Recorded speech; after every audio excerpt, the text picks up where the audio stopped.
ويطاف عليهم بآنية من فضة وأكواب كانت قوارير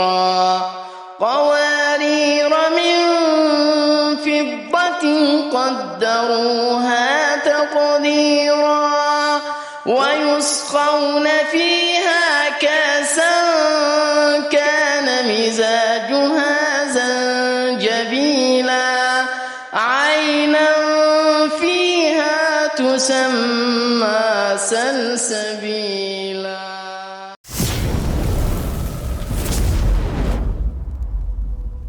اخواتي الجدعان، النهارده جبت لكم فيديو جديد، موهبه جديده من محافظه سوهاج، وتعالوا نشوف هو يقدم لنا ايه. احنا هنساله كام سؤال كده وهو يرد علينا. تعالوا نشوف موهبته. تعال اتفضل. اسمك ايه؟ عبد العال محمود. منين؟ من الديابات أخميم. احسن ناس. ربنا يخليك. بص، انا هسالك كام سؤال كده وانت ترد عليا. اتفضل حضرتك. بما وصف الله الدنيا في القران الكريم. اعلموا أنما الحياة الدنيا لعب وله وزينة وتفاخر بينكم وتكاثر في الأموال والأولاد كمثل غيث أعجب الكفار نباته ثم يهيج فتراه مصفرا ثم يكون حطاما وفي الآخرة عذاب شديد ومغفرة من الله ورضوانا وما الحياة الدنيا إلا متاع الغرور. الله يفتح عليك، ايه الحلاوه دي؟ ربنا يخليك يا باشا. صوته روعه بصراحه، روعه. طيب اسالك سؤال تاني. ربنا وصف بايه البشر في قيام الساعه؟ يا أيها الناس اتقوا ربكم إن زلزلة الساعة شيء عظيم يوم ترونها تذهل كل مرضعة عما أرضعت وتضع كل ذات حمل حملها وترى الناس سكارى وما هم بسكارى ولكن عذاب الله شديد. الله عليك. ربنا يخليك. صراحه الله اكبر عليكم، عنجره ذهبيه. الله يخليك. اسالك سؤال ثالث. اتفضل. معلش عطلناك. لا ولا يهمك. ماذا يحدث للإنسان في لحظة الموت؟ كلا إذا بلغت التراقي وقيل من راق وظن أنه الفراق والتفت الساق بالساق إلى ربك يومئذ المساق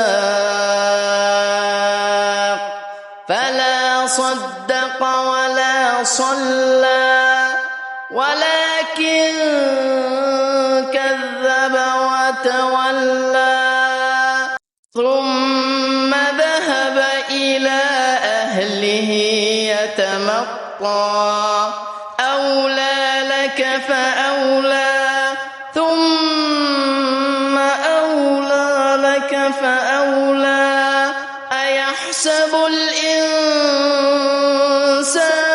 أن يترك سدى ألم يك نطفة من مني يمنى ثم كان علقة فخلق فسوى فجعل منه منه الزوجين الذكر والأنثى أليس ذلك بقادر على أن يحيي الموتى.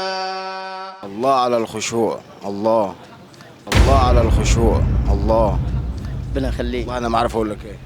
حاجات يعني على قد حالنا يعني بسيطة يعني مش ربنا يفتح للدرجة عليك، يعني. ربنا يفتح عليك، وان شاء الله اشوفك حاجه كبيره الفتره ربنا الجايه. يخليك الله يخليك. سؤال رابع واخير. اتفضل. ماذا وصل لقمان ابنه للوالدين؟ وإذ قال لقمان لابنه وهو يعظه يا بني لا تشرك بالله إن الشرك لظلم عظيم. ووصينا الإنسان